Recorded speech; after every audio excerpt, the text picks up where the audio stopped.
ಒಂದು ಕ್ಷಣ ಯೋಚಿಸಿದ್ರೆ ಆಶ್ಚರ್ಯ ಆಗುತ್ತೆ ಅಲ್ವಾ? ಹ್ಮ್ ನಮ್ಮ ಮಾನಸಿಕ ಒತ್ತಡನೋ ಅಥವಾ ಆತಂಕನೋ ಕಡಿಮೆ ಮಾಡ್ಕೊಳ್ಳೋಕೆ ಅಂತ ನಾವು ಯಾವುದೋ ದುಬಾರಿ ಆಸ್ಪತ್ರೆಗೆ ಹೋಗ್ತೀವಿ ಅಥವಾ ಮಾತ್ರೆಗಳ ಮೊರೆ ಹೋಗ್ತೀವಿ. ಹೌದು, ಖಂಡಿತ. ನಮ್ಗೆ ಪರಿಹಾರ ಹೊರಗಡೆ ಎಲ್ಲೋ ಇದೆ ಅನ್ನೋ ಒಂದು ಭ್ರಮೆ ಇರುತ್ತೆ. ಆದ್ರೆ ಆ ಪರಿಹಾರ ನಾವು ದಿನಾ ಕೈಯಲ್ಲಿ ಹಿಡಿಯೋ ಪೆನ್ನಿನ ತುದಿಯಲ್ಲೇ ಅಡಗಿದ್ರೆ ಹೇಗಿರುತ್ತೆ ಅಂತ. ಅಂದ್ರೆ ನಾವು ಕಾಗದದ ಮೇಲೆ ಬರೆಯೋ ಪ್ರತಿಯೊಂದು ಅಕ್ಷರನೂ ನಮ್ಮ ಆಂತರಿಕ ಜಗತ್ತನ್ನೇ ಬದಲಾಯಿಸೋ ರಿಮೋಟ್ ಕಂಟ್ರೋಲ್ ಆಗಿದ್ರೆ. ಅದನ್ನು ತುಂಬಾನೇ ಕುತೂಹಲಕಾರಿ ಕಲ್ಪನೆ ಅಂತಾನೆ ಹೇಳ್ಬೇಕು. ಅಂದ್ರೆ ಕೇವಲ ಕಾಗದ ಮತ್ತೆ ಶಾಯಿನ ಬಳಸ್ಕೊಂಡು ನಮ್ಮ ಉಪಪ್ರಜ್ಞೆಯನ್ನ ಮರುರೂಪಿಸೋ ವಿಚಾರವಿದು. ನಮ್ಗೆ ನಾವೇ ಒಂದು ಹೊಸ ವ್ಯಕ್ತಿತ್ವನ ಕೆತ್ತಿಕೊಳ್ಳೋ ಅಧಿಕಾರ ಇದು. ಎಕ್ಸಾಕ್ಟ್ಲಿ. ದ ಡೀಪ್ ಡೈವ್ನ ಈ ಆಳವಾದ ಅಧ್ಯಯನಕ್ಕೆ ಸ್ವಾಗತ. ಇವತ್ತು ನಾವು ತಗೊಂಡಿರೋ ಮೂಲ ವಸ್ತು ಗಾತ್ರದಲ್ಲಿ ತುಂಬಾನೇ ಚಿಕ್ಕದಾಗಿದೆ. ಹೌದು, ಕೇವಲ ಒಂದು ಶೀರ್ಷಿಕೆಯ ತುಣುಕು ಮತ್ತೆ ಒಂದು ಪದ ಅಷ್ಟೇ. ಕರೆಕ್ಟ್. ಆದರೆ ಇದು ಒಳಗೊಂಡಿರೋ ವಿಚಾರ ಮಾತ್ರ ನಮ್ಮ ಒಟ್ಟಾರೆ ಮಾನಸಿಕತೆಯನ್ನೇ ಬದಲಾಯಿಸಬಲ್ಲಷ್ಟು ವಿಸ್ತಾರವಾಗಿದೆ.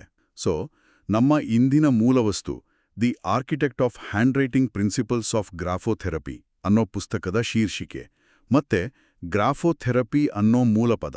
ಕೇವಲ ಒಂದೇ ಒಂದು ಶೀರ್ಷಿಕೆ, ಆದ್ರೆ ಅದು ನಮ್ಮ ದೈನಂದಿನ ಸಾಮಾನ್ಯವಾದ ಕೈಬರಹನ ನೋಡೋ ದೃಷ್ಟಿಕೋನವನ್ನ ಸಂಪೂರ್ಣವಾಗಿ ಬದಲಾಯಿಸುವಂತಹ ಆಳವಾದ ಅರ್ಥ ಹೊಂದಿದೆ. ಖಂಡಿತ.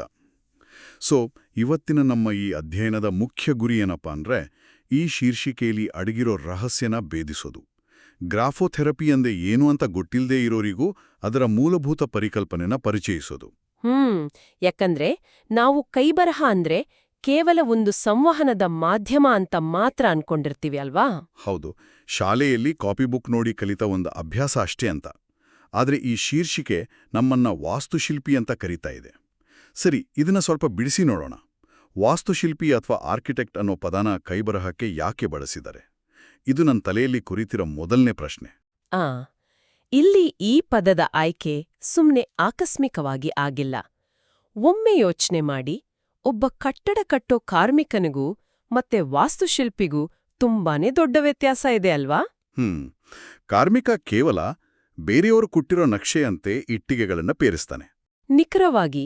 ಆದ್ರೆ ವಾಸ್ತುಶಿಲ್ಪಿ ಆ ನಕ್ಷೆನ ಹುಟ್ಟು ಹಾಕ್ತಾನೆ. ಆತ ಮಣ್ಣಿನ ಗುಣಮಟ್ಟ ಅಳೆಯುತ್ತಾನೆ, ಅಡಿಪಾಯ ಎಷ್ಟು ಆಳ ಇರಬೇಕು, ಎಲ್ಲಿ ಯಾವ ಕಂಬ ಬರಬೇಕು ಅಂತ ಅಚ್ಚುಕಟ್ಟಾಗಿ ಪ್ಲಾನ್ ಮಾಡ್ತಾನೆ. ಓಹೋ, ಅಂದ್ರೆ ನಮ್ಮ ಕೈಬರಹನೂ ಇದೇ ದೃಷ್ಟಿಯಿಂದ ನೋಡ್ಬೇಕು ಅಂತಾನಾ? ಹೌದು. ನಾವು ಬರೆಯೋ ಪ್ರತಿಯೊಂದು ಅಕ್ಷರದ ವಕ್ರರೇಖೆಯಾಗಿರಬಹುದು, ನಾವು ಪೆನ್ನಿನ ಮೇಲೆ ಹಾಕೋ ಒತ್ತಡ, ಮತ್ತೆ ಅಕ್ಷರಗಳ ನಡುವೆ ಬಿಡೋ ಅಂತರ, ಇವೆಲ್ಲವೂ ಆ ಕಟ್ಟಡದ ಕಂಬಗಳು, ಕಿಟಕಿಗಳು ಮತ್ತೆ ಗೋಡೆಗಳಿದ್ದ ಹಾಗೆ. ಆದರೂ ಒಂದು ನಿಮಿಷ, ನಾವೆಲ್ಲರೂ ಬಾಲ್ಯದಲ್ಲಿ ಶಾಲೆಯಲ್ಲಿ ಒಂದೇ ಥರ ಅಕ್ಷರ ಬರೆಯೋಕೆ ತಾನೇ ಕಲಿಯೋದು. ಶಿಕ್ಷಕರು ಹೇಳ್ಕೊಟ್ಟ ವಿನ್ಯಾಸನ ನಾವು ಕೇವಲ ಫಾಲೋ ಮಾಡ್ತೀವಿ. ಹೌದು, ಆರಂಭದಲ್ಲಿ ನಾವೆಲ್ಲರೂ ಹಾಗೆ ಮಾಡೋದು. ಹಾಗಿದ್ಮೇಲೆ ನಾವೆಲ್ಲರೂ ಕೇವಲ ಕಾರ್ಮಿಕರು ಅಥವಾ ಬಿಲ್ಡರ್ಸ್ ಆಗಿರ್ಬೇಕಲ್ವಾ? ನಮ್ಮನ್ನು ನಾವು ವಾಸ್ತುಶಿಲ್ಪಿಗಳು ಅಂತ ಹೇಗೆ ಕರ್ಕೊಳಕ್ ಸಾಧ್ಯ? ಅದೇ ಆಕರ್ಷಕವಾದ ವಿಷಯ. ಆರಂಭದಲ್ಲಿ ನಾವು ಕಾರ್ಮಿಕರೇ, ಶಾಲೆಯಲ್ಲಿ ನಾವು ಕೇವಲ ಆ ನಿಯಮಗಳನ್ನ ಪಾಲಿಸ್ತೀವಿ ಅಷ್ಟೇ. ಆದ್ರೆ ನಾವು ಬೆಳೆಯುತ್ತಾ ಹೋದ ಹಾಗೆ ಏನಾಗುತ್ತೆ ಗಮನಿಸಿದೀರಾ? ಪ್ರತಿಯೊಬ್ಬರ ಕೈಬರಹನೂ ಬೇರ್ಬೇರೆ ಆಗ್ತಾ ಹೋಗುತ್ತೆ. ಎಕ್ಸಾಕ್ಟ್ಲಿ. ಒಂದೇ ಕ್ಲಾಸಲ್ಲಿ ಓದಿದ ಇಬ್ಬರು ವ್ಯಕ್ತಿಗಳ ಕೈಬರಹ ವಯಸ್ಸಾದ್ಮೇಲೆ ಒಂದೇ ತರ ಇರೋದಿಲ್ಲ. ಯಾಕಂದ್ರೆ ಆ ಕಾಪಿ ಬುಕ್ ನಿಯಮಗಳನ್ನ ಮೀರಿ ಅವರ ಆಂತರಿಕ ವ್ಯಕ್ತಿತ್ವ, ಅವರ ಭಾವನೆಗಳು, ಅವರ ಭಯ ಇವೆಲ್ಲವೂ ಆ ಅಕ್ಷರಗಳ ಮೂಲಕ ಹೊರಬರೋಕ್ ಶುರುವಾಗತ್ತೆ. ಅಂದ್ರೆ ಅರಿವಿಲ್ಲದೇನೆ ನಮ್ಮ ಉಪಪ್ರಜ್ಞೆ ಆ ಅಕ್ಷರಗಳ ವಿನ್ಯಾಸನ ಬದಲಾಯಿಸಿರುತ್ತೆ ಅಂತ. ಹೌದು, ಅರಿವಿಲ್ಲದೆಯೇ ಅವರವರದೇ ಆದ ಒಂದು ಪ್ರತ್ಯೇಕ ವಾಸ್ತುಶಿಲ್ಪ ಅಲ್ಲಿ ಸೃಷ್ಟಿಯಾಗಿರುತ್ತೆ. ನನಗೆ ಇಲ್ಲಿ ಒಂದು ಹೋಲಿಕೆ ತಲೆಗೆ ಬರ್ತಾ ಇದೆ. ಏನ್ ಗೊತ್ತಾ, ನಮ್ಮ ಮೆದುಳು ಒಂದು ಕಾಂಪ್ಲೆಕ್ಸ್ ಆಗಿರೋ ಕಂಪ್ಯೂಟರ್ ಸಾಫ್ಟ್ವೇರ್ ಆಗಿದ್ರೆ, ನಾವು ಬರೆಯೋ ಕೈಬರಹ ಆ ಸಾಫ್ಟ್ವೇರಿಂದ ಪ್ರಿಂಟರ್ ಮೂಲಕ ಹೊರಬರೋ ಔಟ್ಪುಟ್ ಇದ್ದಾಗೆ ಅಲ್ವಾ? ತುಂಬಾನೇ ಅದ್ಭುತವಾದ ಹೋಲಿಕೆ ಇದು. ಹೌದು, ಸಾಫ್ಟ್ವೇರಲ್ಲಿರೋ ಕೋಡಿಂಗ್ ಆಧಾರದ ಮೇಲೇನೆ ಪ್ರಿಂಟ್ ಬರೋದು. ಸೊ ನಮ್ಮ ಮನಸ್ಸಿನ ಸ್ಥಿತಿ ಹೇಗಿದೆಯೋ ಅದು ಕೈಬರಹದಲ್ಲಿ ಪ್ರತಿಫಲಿಸುತ್ತೆ ಅಂತ. ಖಂಡಿತ. ಆದ್ರೆ ಆ ಸಾಫ್ಟ್ವೇರ್ ಮತ್ತೆ ಪ್ರಿಂಟರ್ ರೂಪಕನ ಇನ್ನಷ್ಟು ವಿಸ್ತರಿಸೋದಾದ್ರೆ, ಶೀರ್ಷಿಕೆಯಲ್ಲಿರೋ ವಾಸ್ತುಶಿಲ್ಪಿ ಅನ್ನೋ ಪದ ನಮ್ಗೆ ಒಂದು ಹೊಸ ಅಧಿಕಾರ ಕೊಡ್ತಾ ಇದೆ. ಯಾವ ಅಧಿಕಾರ? ಸ್ವಲ್ಪ ವಿವರಿಸ್ತೀರಾ? ಅಂದ್ರೆ ನೀವು ಅರಿವಿಲ್ಲದೆ ಕಟ್ಟಿದ ಆ ಮಾನಸಿಕ ಕಟ್ಟಡದಲ್ಲಿ ಬಿರುಕುಗಳಿದ್ರೆ ಅಥವಾ ಆ ಸಾಫ್ಟ್ವೇರಲ್ಲಿ ದೋಷ ಇದ್ರೆ ಅದನ್ನ ನಾವು ಉದ್ದೇಶಪೂರ್ವಕವಾಗಿ ಸರಿಪಡಿಸಬಹುದು ಅನ್ನೋದನ್ನ ಇದು ಸೂಚಿಸ್ತಾ ಇದೆ. ವಾವ್! ಇಲ್ಲಿಯೇ ಇದು ನಿಜಕ್ಕೂ ಅತ್ಯಂತ ಕುತೂಹಲಕಾರಿಯಾಗೋದು. ಅಂದ್ರೆ ಆ ಪ್ರಿಂಟರಿಂದ ಹೊರಬರ್ತಾ ಇರೋ ಕಾಗದದ ಮೇಲಿನ ಅಕ್ಷರಗಳನ್ನ ನಾವು ಬಲವಂತವಾಗಿ ತಿದ್ದು ಮೂಲಕ ಆ ಪ್ರಿಂಟರ್ ಕೇಬಲ್ ಮುಖಾಂತರವೇ ವಾಪಸ್ ಹೋಗಿ ಮೂಲ ಸಾಫ್ಟ್ವೇರ್ನ ಕೋಡಿಂಗನ್ನೇ ಬದಲಾಯಿಸಬಹುದು ಅಂತ ಅರ್ಥನ? ಇದು ಪ್ರಾಕ್ಟಿಕಲ್ ಆಗಿ ಸಾಧ್ಯವೇ? 100ಕ್ಕೂ 100 ಸಾಧ್ಯ. ಇದನ್ನೇ ನಾವು ಹಿಮ್ಮುಖ ವಿನ್ಯಾಸ ಪ್ರಕ್ರಿಯೆ ಅಥವಾ ರಿವರ್ಸ್ ಎಂಜಿನಿಯರಿಂಗ್ ಅಂತ ಕರೆಯೋದು. ಅಚ್ಚಾ, ರಿವರ್ಸ್ ಎಂಜಿನಿಯರಿಂಗ್. ಹೌದು. ಮತ್ತೆ ಇದೇ ಪ್ರಕ್ರಿಯೆನ ವಿವರಿಸೋಕೆ ಶೀರ್ಷಿಕೆಯ 2ನೇ ಭಾಗ ಬರೋದು, ಪ್ರಿನ್ಸಿಪಲ್ಸ್ ಆಫ್ ಗ್ರಾಫೋಥೆರಪಿ ಅಂತ. ಅಂದ್ರೆ ಕೇವಲ ಔಟ್ಪುಟ್ ನೋಡ್ತಾ ಕೂರೋ ಬದಲು ಆ ಔಟ್ಪುಟ್ ಅನ್ನ ಉದ್ದೇಶಪೂರ್ವಕವಾಗಿ ಬದಲಾಯಿಸುವ ಮೂಲಕ ಮೆದುಳಿನ ಆಂತರಿಕ ಕೋಡಿಂಗ್ ಮರುರೂಪಿಸೋ ವ್ಯವಸ್ಥಿತ ವಿಧಾನವೇ ಗ್ರಾಫೋಥೆರಪಿ. ಕರೆಕ್ಟ್. ಸರಿ, ಈಗ ಗ್ರಾಫೋಥೆರಪಿ ಅನ್ನೋ ಪದದ ಬಗ್ಗೆ ಯಾವುದೇ ಅರಿವಿಲ್ಲದವರಿಗಾಗಿ ಆ ಪದವನ್ನೇ ನಾವು ವಿಭಜಿಸಿ ನೋಡೋಣ. ಗ್ರಾಫೋ ಅಂದ್ರೆ ಬರೆಯೋ, ಗೀಚೋ ಅಥವಾ ರೇಖಾಚಿತ್ರ ಬಿಡಿಸೋ ಭೌತಿಕ ಕ್ರಿಯೆ. ಹೌದು. ಮತ್ತೆ ಥೆರಪಿ ಅಂದ್ರೆ ಚಿಕಿತ್ಸೆ ಅಥವಾ ಗುಣಪಡಿಸೋ ಪ್ರಕ್ರಿಯೆ. ಹಾಗಾದ್ರೆ ಇವೆಲ್ಲರ ಒಟ್ಟು ಅರ್ಥ ಏನು? ಕೇವಲ ಕಾಗದದ ಮೇಲೆ ಅಕ್ಷರಗಳನ್ನ ಗೀಚೋದು ಹೇಗೆ ಒಂದು ಚಿಕಿತ್ಸೆ ಆಗೋಕೆ ಸಾಧ್ಯ? ಇದು ನನಗೆ ಸ್ವಲ್ಪ ವಿಚಿತ್ರ ಅನಿಸ್ತಾ ಇದೆ. ಆರಂಭದಲ್ಲಿ ಯಾರಿಗಾದೂ ಹಾಗೆ ಅನಿಸುತ್ತೆ. ಅಂದ್ರೆ ಈಗ ನಾನು ಕೋಪಗೊಂಡಾಗ ಕಾಗದದ ಮೇಲೆ ಸ್ವಲ್ಪ ಗುಂಡಾಗಿ ಬರೆದ್ರೆ ಅಥವಾ ರೇಖೆಗಳನ್ನ ಬದಲಾಯಿಸಿದ್ರೆ ನನ್ನ ಕೋಪ ತಕ್ಷಣ ಕಡಿಮೆ ಆಗ್ಬಿಡ್ತಾ?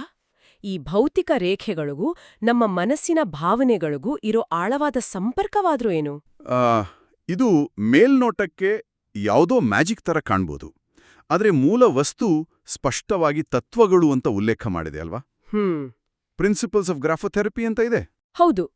ಇದು ಮ್ಯಾಜಿಕ್ ಅಲ್ಲ, ಬದಲಾಗಿ ನರವಿಜ್ಞಾನದ ಆಧಾರದ ಮೇಲೆ ಕೆಲಸ ಮಾಡೋ ಒಂದು ವ್ಯವಸ್ಥಿತ ಪ್ರಕ್ರಿಯೆ. ಸಾಮಾನ್ಯವಾಗಿ ನಾವೇನನ್ಕೊಂತೀವಿ ಅಂದ್ರೆ ಮೆದುಳು ಕೈಗೆ ಆದೇಶ ಕೊಡುತ್ತೆ, ಕೈ ಬರೆಯುತ್ತೆ ಅಂತ. ಹೌದಲ್ವಾ? ಅದು ಏಕಮುಖ ರಸ್ತೆ ಅಥವಾ ಒನ್ ವೇ ಟ್ರಾಫಿಕ್ ಇದ್ದ ಹಾಗೆ. ಆದ್ರೆ ವಾಸ್ತವದಲ್ಲಿ ಕೈಬರಹ ಅನ್ನೋದು ನಮ್ಮ ಬೆರಳುಗಳ ಸೂಕ್ಷ್ಮ ಸ್ನಾಯುಗಳು ಮತ್ತೆ ಮೆದುಳಿನ ನರಮಂಡಲದ ನಡುವೆ ಇರೋ ಅತ್ಯಂತ ಸಂಕೀರ್ಣವಾದ ಸಂಪರ್ಕ. ಓಹೋ, ಅಂದ್ರೆ ಇದು ದ್ವಿಮುಖ ರಸ್ತೆ ಇದ್ದ ಹಾಗೆ. ನಾವು ಉದ್ದೇಶಪೂರ್ವಕವಾಗಿ ಬರೆಯುವಾಗ ಮೆದುಳಿಗೆ ವಾಪಸ್ ಸಂದೇಶ ಹೋಗುತ್ತಾ? ಖಂಡಿತ ಹೋಗುತ್ತೆ.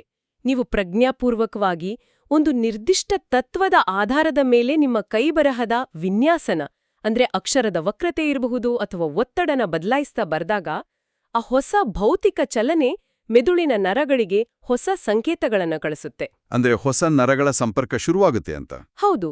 ಮೆದುಳಿನ ನರಗಳ ನಡುವೆ ಹೊಸ ಸಂಪರ್ಕ ಸೇತುವೆಗಳು ನಿರ್ಮಾಣ ಆಗೋಕ್ ಶುರುವಾಗುತ್ತೆ.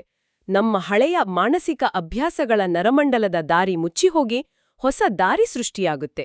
ಇದನ್ನ ಕೇಳಿದಾಗ ನನ್ಗಿನ್ನೊಂದು ಪ್ರಶ್ನೆ ಕಾಡ್ತಾ ಇದೆ. ಕ್ಯಾಲಿಗ್ರಫಿ ಅಥವಾ ಸುಂದರ ಬರವಣಿಗೆಗೂ ಈ ಗ್ರಾಫೋಥೆರಪಿಗೂ ವ್ಯತ್ಯಾಸ ಇದೆ ಅಂದಾಯ್ತಲ್ವಾ? ತುಂಬಾನೇ ಪ್ರಮುಖವಾದ ವ್ಯತ್ಯಾಸ ಇದು. ತುಂಬಾ ಜನ ಕನ್ಫ್ಯೂಸ್ ಮಾಡ್ಕೊಳ್ಳೋ ವಿಷಯ ಕೂಡ.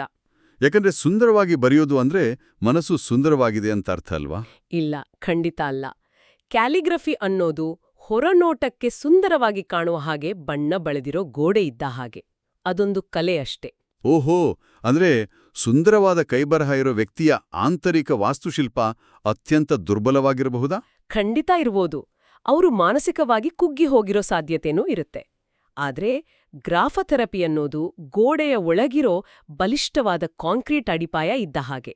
ಅಂದ್ರೆ ಇದು ಅಕ್ಷರಗಳ ಸೌಂದರ್ಯದ ಬಗ್ಗೆ ತಲೆಕೆಡಿಸ್ಕೊಳ್ಳೋದಿಲ್ಲ ಅಂತಾಯ್ತು. ಎಕ್ಸಾಕ್ಟ್ಲಿ. ಇದು ಕೇವಲ ಅಕ್ಷರಗಳ ಕಾರ್ಯಕ್ಷಮತೆಯ ಬಗ್ಗೆ ಗಮನಹರಿಸುತ್ತೆ. ಉದಾಹರಣೆಗೆ, ಒಂದು ಟಿ ಅಕ್ಷರದ ಅಡ್ಡಗೆರೆನ ಎಲ್ಲಿ ಎಳಿಬೇಕು, ವೈ ಅಕ್ಷರದ ಕೆಳಗಿನ ಕುಣಿಕೆನ ಎಷ್ಟು ಅಗಲವಾಗಿ ಬರಿಬೇಕು ಅನ್ನೋದರ ಹಿಂದೆ ನಿರ್ದಿಷ್ಟ ಮಾನಸಿಕ ತತ್ವಗಳು ಇರುತ್ತೆ. ವಾವ್, ಇದು ನಿಜಕ್ಕೂ ಆಳವಾದ ವಿಷಯ. ಆದರೆ ಈ ಇಡೀ ಪ್ರಕ್ರಿಯೆಯಲ್ಲಿ ಪೆನ್ನು ಮತ್ತೆ ಕಾಗದದ ಭೌತಿಕತೆಯ ಪಾತ್ರ ಏನು? ನಾವು ಕೇವಲ ಗಾಳಿಯಲ್ಲಿ ಬೆರಳಾಡಿಸಿದ್ರೆ ಇದು ಕೆಲಸ ಮಾಡಲ್ವಾ?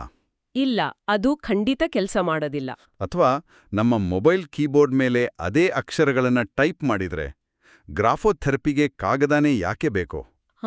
ನೀವು ಕೇಳಿದ ಈ ಪ್ರಶ್ನೆ ಈ ಇಡೀ ವಿಜ್ಞಾನದ ತಳಪಾಯನ್ನ ಸ್ಪರ್ಶಿಸುತ್ತೆ.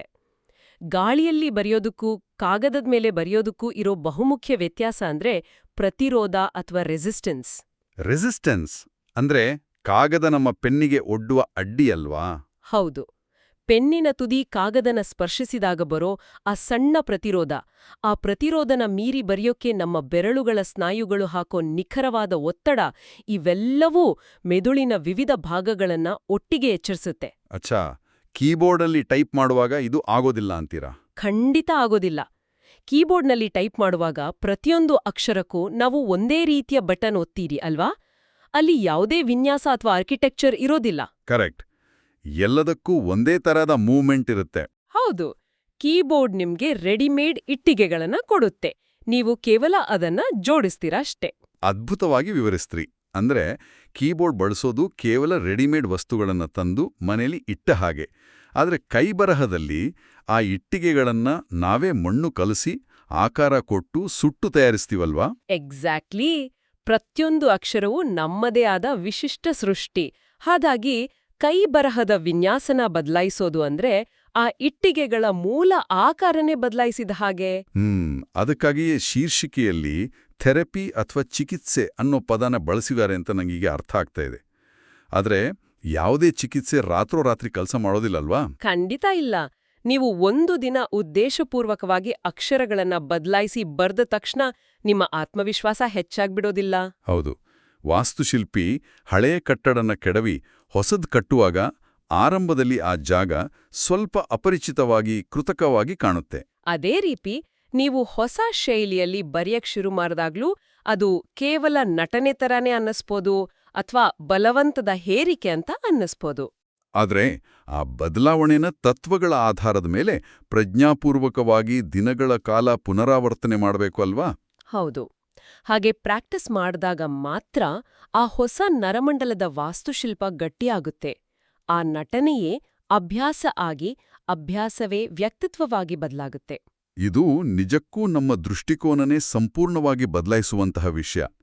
The architect of handwriting principles of graphotherapy ಅನ್ನೋ ಈ ಚಿಕ್ಕ ಶೀರ್ಷಿಕೆ ಕೈಬರಹದ ಬಗ್ಗೆ ನಮ್ಗಿರೋ ಕಲ್ಪನೆನ ಆಳವಾಗಿ ಅಲುಗಾಡಿಸ್ತಾ ಇದೆ. ಹೌದು. ಇನ್ನು ಮುಂದೆ ಪೆನ್ ಹಿಡಿಯುವಾಗ ಯಾರೊಬ್ರು ಅದನ್ನ ಕೇವಲ ಸಾಮಾನ್ಯ ಕೆಲಸ ಅಂತ ಭಾವಿಸೋಕೆ ಸಾಧ್ಯನೇ ಇಲ್ಲ. ಖಂಡಿತ. ಇದೊಂದು ಜವಾಬ್ದಾರಿಯುತವಾದ ನಿರ್ಮಾಣ ಕಾರ್ಯ.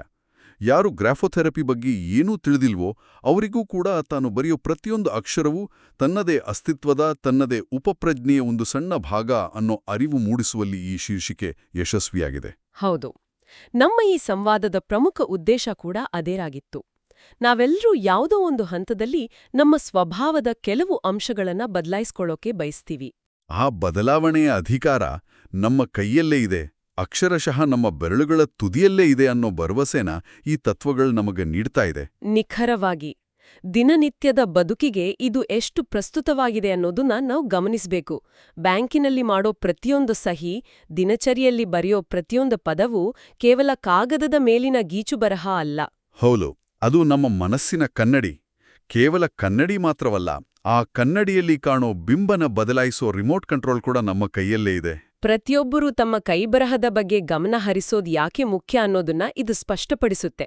ನಾವು ಬರೆಯುವಾಗ ಅರಿವಿಲ್ಲದೇನೆ ನಮ್ಮ ಆಂತರಿಕ ಜಗತ್ತನ್ನ ಹೊರಹಾಕ್ತಾ ಇರ್ತೀವಿ. ಆದರೆ ಈ ವಾಸ್ತುಶಿಲ್ಪದ ಅರಿವಿದ್ದಾಗ ನಾವು ಆ ಇಡೀ ಪ್ರಕ್ರಿಯೆಯ ನಿಯಂತ್ರಣನ ನಮ್ಮ ಕೈಗೆ ತಗೊಳ್ತೀವಲ್ವಾ? ಖಂಡಿತ. ನಮ್ಗೆ ಬೇಕಾದ ಹಾಗೆ ನಮ್ಮನ್ನ ನಾವು ಮರುರೂಪಿಸ್ಕೊಳ್ಬೋದು. ಇಂದಿನ ಈ ಆಳವಾದ ಅಧ್ಯಯನನ ಮುಕ್ತಾಯಗೊಳಿಸೋ ಮುನ್ನ ಒಂದು ಪ್ರಚೋದನಾಕಾರಿ ವಿಚಾರದ ಬಗ್ಗೆ ನಾವು ಒಮ್ಮೆ ಯೋಚಿಸಬೇಕು ಅಂತ ನನ್ಗನಿಸ್ತಾ ಇದೆ. ಹೇಳಿ, ಯಾವ ವಿಚಾರ ಅದು? ನಾವು ಈ ಇಡೀ ಸಂವಾದದಲ್ಲಿ ಕೈಬರಹದ ಮೂಲಕ ನಮ್ಮ ಮನಸ್ಸನ್ನ ವಿನ್ಯಾಸಗೊಳಿಸೋ ವಾಸ್ತುಶಿಲ್ಪದ ಬಗ್ಗೆ ಮಾತಾಡಿದ್ವಿ. ಆದರೆ ಇಂದಿನ ಈ ವೇಗದ ಡಿಜಿಟಲ್ ಯುಗದಲ್ಲಿ ನಾವು ಕೈಬರಹನ ಬಹುತೇಕ ಮರಿತಾ ಇದೀವಿ ಅಲ್ವಾ? ಪೆನ್ನುಗಳ ಜಾಗನ ಕೀಬೋರ್ಡ್ಗಳು ಮತ್ತೆ ಟಚ್ ಸ್ಕ್ರೀನ್ಗಳು ಆಕ್ರಮಿಸ್ಕೊಂಡಿವೆ.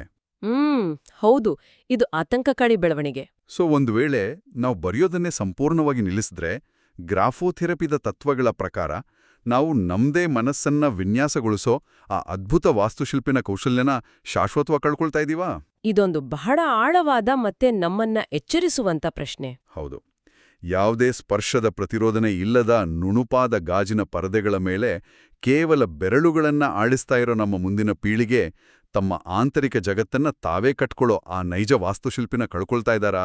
ಖಂಡಿತ. ಈ ಬಗ್ಗೆ ಪ್ರತಿಯೊಬ್ಬರೂ ಗಂಭೀರವಾಗಿ ಯೋಚನೆ ಮಾಡಲೇಬೇಕು.